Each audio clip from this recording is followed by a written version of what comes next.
Hello and welcome. Thank you, East West Connection, for having me today. I am so excited to be sharing my 5 daily exercises in gratitude in less than 5 minutes a day.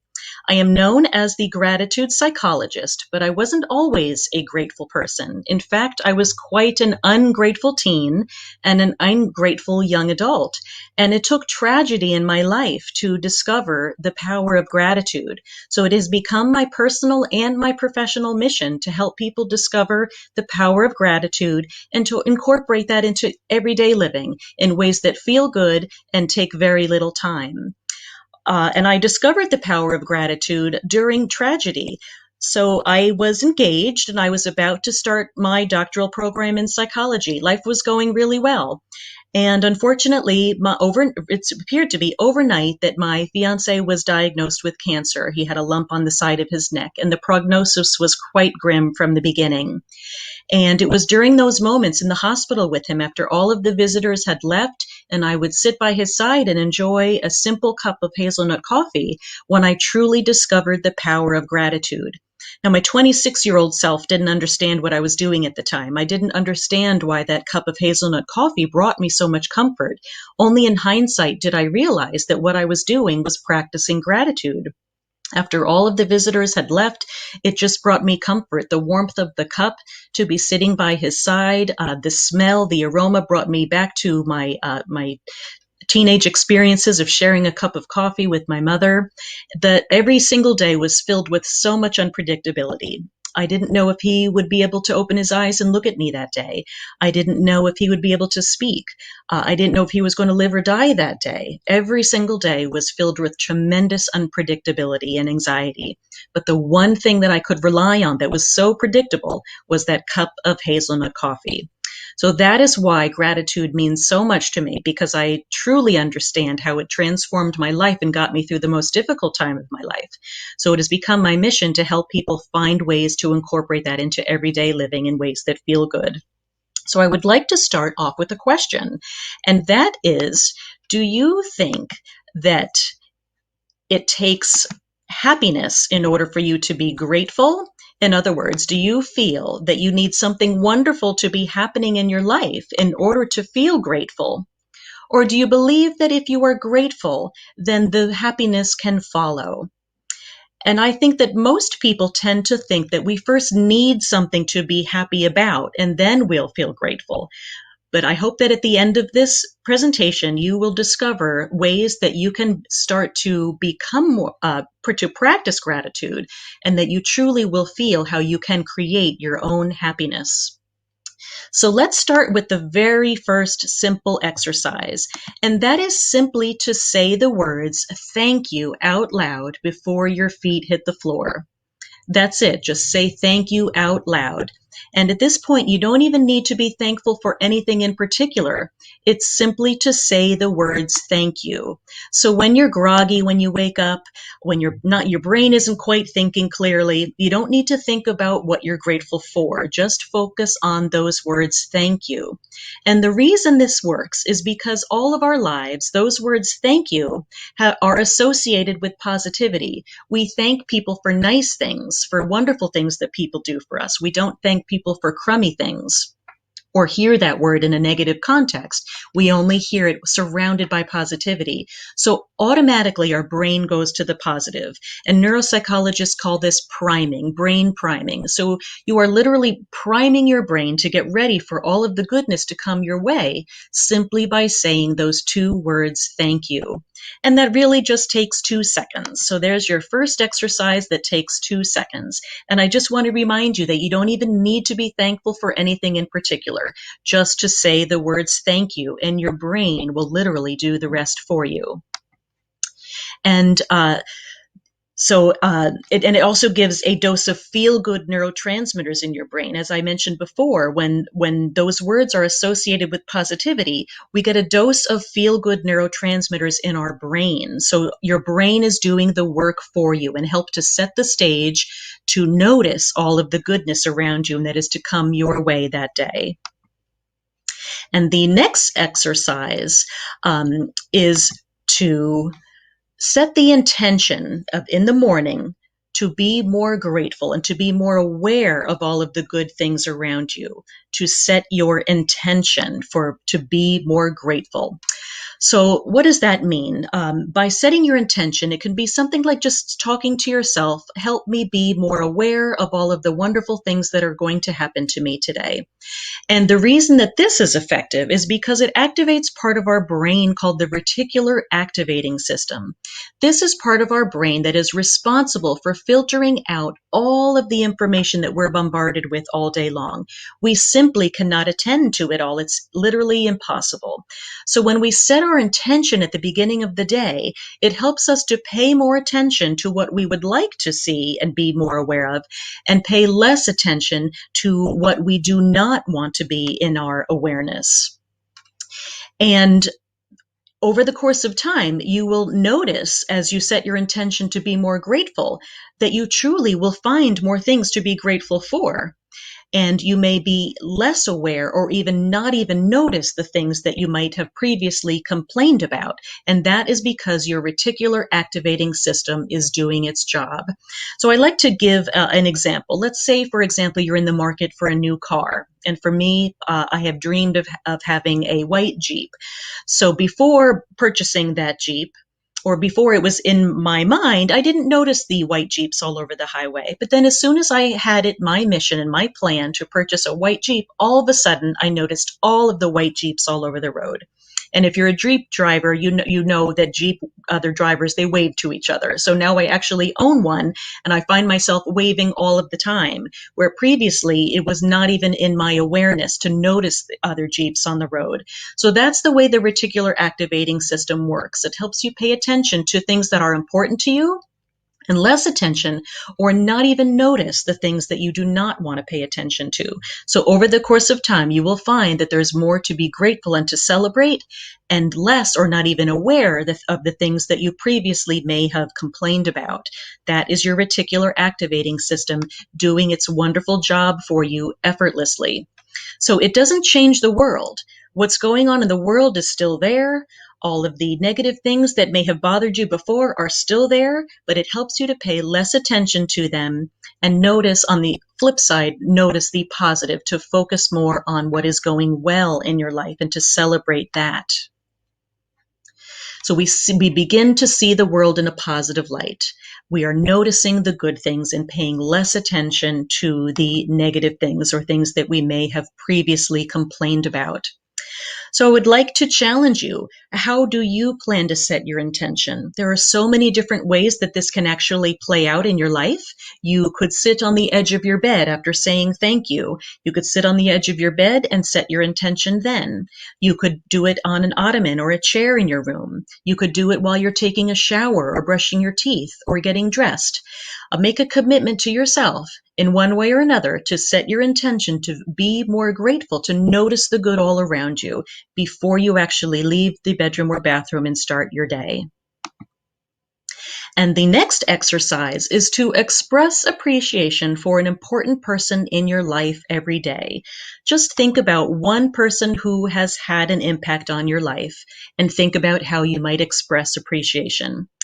Expressing appreciation for the people in our lives or their behavior is the easiest way to increase the level of closeness between two people and to improve the quality of the relationship with that person when you express appreciation.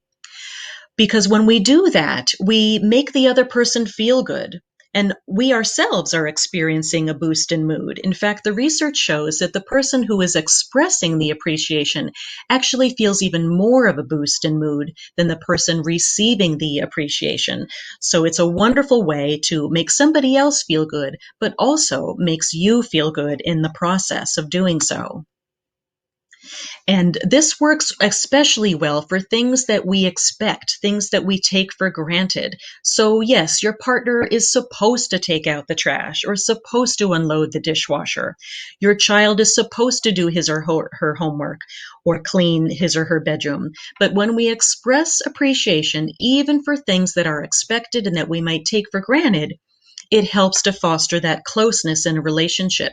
It makes the other person feel good, It makes the other person want to do that activity even more, and it makes that person feel good about the relationship. So these are the wonderful benefits for expressing appreciation every single day for one person in your life. And this can take on many different forms. It can be a letter. If you could use your handwriting and write an old-fashioned letter and send it in the mail. Everybody loves to get letters. You could send a text or pick up the phone, any way that feels good for you. But just make a commitment. It doesn't take much time to reach out to one person every day. And it also fuels our human need to be social. As human beings, we are simply hardwired to need social interaction. And when you reach out to somebody every day, it serves the benefit of practicing gratitude, but it also has a secondary benefit of you reaching out to a person and having an interpersonal contact every single day. The research demonstrates that our connection and our human relationships, our social support network, is the number one factor related to happiness in life. It truly predicts how happy somebody will be, the quality of our human relationships. So expressing appreciation is one wonderful way that feels good in order to foster your human relationships with the important people in your life. And as I mentioned before, it can be done in so many different ways, but I want to challenge you to write a handwritten letter. It's just something that it's an old-fashioned way of communicating that we simply don't do anymore. And it's a really wonderful way. Everybody loves to go to the mailbox and see something handwritten. And a computer is nice too, but if you can put it in your own handwriting, it's something special that somebody can keep and treasure. So let's talk about exercise number 4. This one is really helpful because it truly can transform the pattern or the path that your day might take. And that is to use what we might label as negative feelings as a trigger to find something to be grateful for. And I truly believe that there is no such thing as a negative emotion. We can call it uncomfortable or painful, but that feeling is there for a reason. It's there to teach you something. There's a lesson behind it, and you can use that as a trigger to practice gratitude. Oftentimes, when we experience an uncomfortable emotion, such as jealousy or frustration or anger, our immediate response is we want to stuff it. We don't want to feel it. And unfortunately, when we do that, it often gains momentum and gains power, or we might have an uncomfortable or negative thought about it. And those negative thoughts spiral and get out of control. One of the easiest ways to send that in a different direction, so instead of having a bad day and things spiraling out of control, you can send that energy into a positive direction simply by thinking about one thing that you were grateful for. So using that uncomfortable feeling as the trigger. And it truly is one of our greatest human freedoms to choose our thoughts. And our feelings often come directly from our thoughts. We might notice the feeling first. So you might notice that you feel jealous, or you might notice that anger is starting to rise within you. But often that is associated with a thought. And it's much easier to go in and deal with the thought rather than just trying to change your feeling. And as I mentioned before, those negative thoughts spiral, they gain momentum, and they can truly spiral and get out of control if we don't intervene. But it's really hard to just shut off a thought. It's much easier to send that energy into a positive direction. And thinking about one thing that you are grateful for is one of the easiest ways to do that. So think about what you are grateful for in that situation. And if that's too difficult, maybe something else that doesn't have anything to do with that particular situation, just something to help get your mind off of what is causing the anxiety, the frustration, the anger, and to move yourself forward into a positive direction. And I always like to mention that I'm not suggesting ignoring your unwanted or uncomfortable feelings. They are worthy of processing. But this is one way that after you've done some processing to help you move forward and just not get stuck in that uncomfortable feeling, to learn from it and to move forward. And I would like to challenge you to think about an unpleasant, an undesirable, or an unwanted feeling that you had today. So maybe it was driving and you got cut off on the highway by a complete stranger. Or maybe it was disappointment in a friend who wasn't there for you in a way that you would have liked. Or grief over the loss of a loved one or a situation that you have suffered. And think about, sometimes it's helpful to think about what is the underlying value. Often we experience an uncomfortable emotion due to an important value that we have. And thinking about the value can be one way to focus on gratitude and positivity. So I'll give an example of losing a loved one. So the reason that that is so painful and that hurts is because you value love. You value human relationships. You might feel frustrated if you are a working parent and trying to juggle your child's learning while at the same time maintaining your job responsibilities. You might feel guilty as a parent that you're not able to do everything that you would like to do. And the reason that that guilt is there is because you value being a present parent. So focus on the value and then be grateful for that you have that as an important value. So that is an example of how we can use our uncomfortable feelings as a trigger to focus on gratitude, to help prevent that negative spiral from getting out of control that can happen so quickly. It's hard to just shut off that energy, but we can send it in a positive direction. And I love how gratitude truly can do that for us.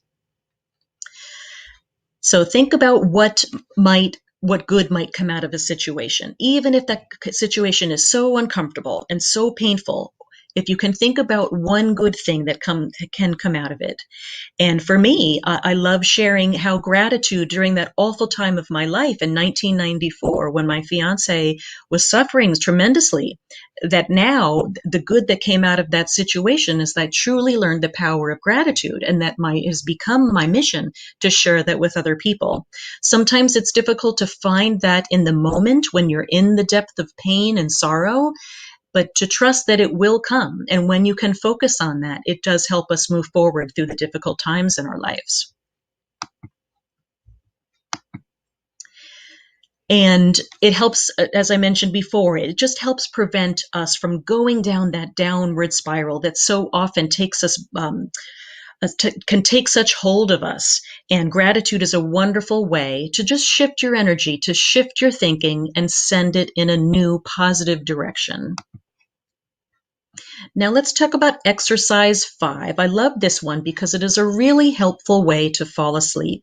And that is simply to think about 2 experiences that you had that day that you are grateful for, and really try to focus on that day. So you might be grateful for something that happened yesterday or the week before, but I want to challenge you to keep it focused on that day. 2 things before your head hits the pillow that you can be grateful for before you fall asleep. And keep it simple. Maybe it was something that you had in your cabinets that you're grateful for, some food, or maybe it's that you had a hot shower. Sometimes we become more grateful when we have missed out on something. So, for example, for me, I think I was without a dishwasher for about 3 months, and we just got one yesterday. And it was so cute to see my teenagers' response of having clean dishes that they did not have to, not only they didn't have to pre-wash before they put into the washing machine, but the dishwasher, but that we had clean dishes without spending about an hour that we had been doing every single night washing dishes as a family. So just sometimes doing without something helps us to recognize how truly grateful we are for that appliance or that thing that we might take for granted. But you don't have to do without it. You can intentionally be grateful for it. So think about what you might take for granted, and recall that, and focus on all that it does for you in your life, and send all of your energy into how grateful you are. And it truly does heighten your level of appreciation for things. We often need to go back to what's very simple in our lives. So whether for me, that cup of hazelnut coffee that I have every single morning helps to set my day in the right direction. So think about what it is for you, something super simple that you can be grateful for. And oftentimes we need to keep it simple. When we think that we need to be grateful for huge things, then that can bring us down because there might not be anything huge going on to be grateful for. So I really like to encourage people to focus on what is really simple and possibly something that you might already be taking for granted. And the reason that this exercise is helpful at bedtime is because we tend to bring into our sleep what we last thought about, read about, witnessed on TV, read in a book. We tend to bring that into our sleep. So thinking about something positive simply helps to elevate the chances of having more restful sleep. You're thinking about something nice right before you fall asleep. So it's one way to help facilitate restful sleeping. And when you do this on a regular basis, you will find that over the course of time, you have more and more to be grateful for.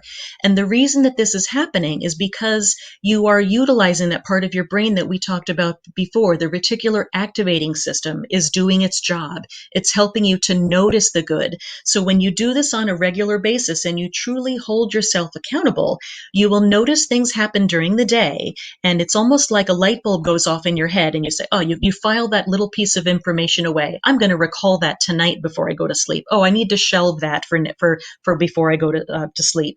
So it helps you highlight it in the moment, and then you know you're going to recall it before you go to sleep. So it's one way to help you pay more attention to the good things that are actually happening during the day, and then the added benefit of reliving it before you fall asleep.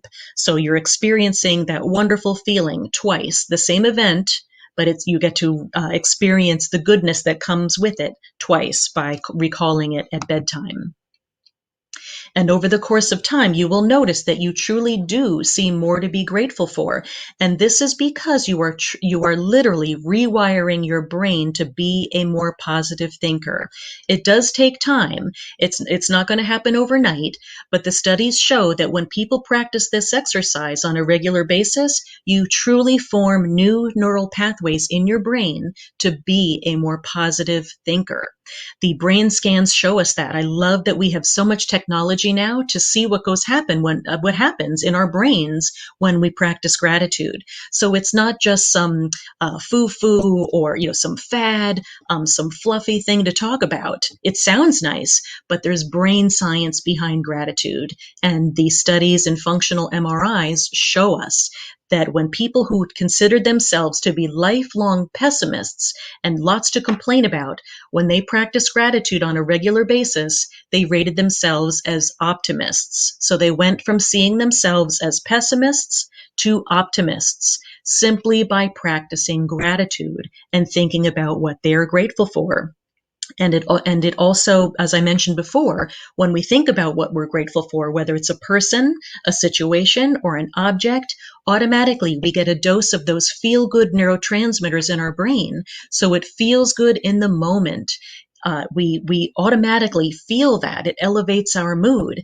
But then the added benefit is that the more you do it, it becomes easier and easier. So you automatically become a more positive thinker with very little thought. That is because your brain is doing its job. The reticular activating system is doing its job, and you are forming new neural pathways to be a more positive thinker. And it happens with very little effort. And you will notice that you simply become happier because of that. And I love that we have the power, that as human beings, we have the power to control our thoughts. And when we focus on, and I truly believe that focusing on gratitude is one of the easiest ways to help us elevate our mood, to be more positive thinkers, and to notice that all that is good around us and pay less attention to what might be bothering us or the things that we can't change in the world. They don't go away, but we have a new perspective on life when we focus on gratitude and become more positive thinkers. And we truly do, over the course of time, become happier people, all by the way we think of the world. And it's all about our perception. But you are in control. You are in control of your thoughts, and gratitude is one of the simplest ways, and it feels good in the moment. It is free. We can do it at any time, and it's accessible to you at any time of day. And I truly believe that gratitude is most powerful on your worst days. So don't save it for the good days when you think that you have something wonderful to be grateful for. It is truly most powerful on your most difficult days. So I hope that you enjoyed this presentation, and I am open to all of your questions and answers or any comments that you'd like to share about how gratitude has impacted your life.